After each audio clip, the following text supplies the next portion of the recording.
Смотрите в будильнике.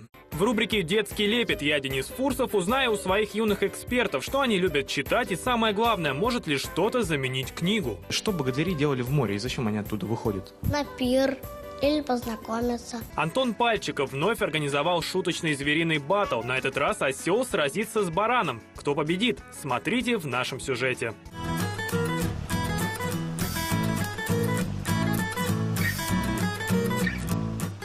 И, наконец, в Липецк пришло новое увлечение – читать пьесы по ролям. Начали с Шекспира, а вот чем закончили, узнаете из нашего опроса в тему. Ой, я не знаю даже. Можете посмотреть текст.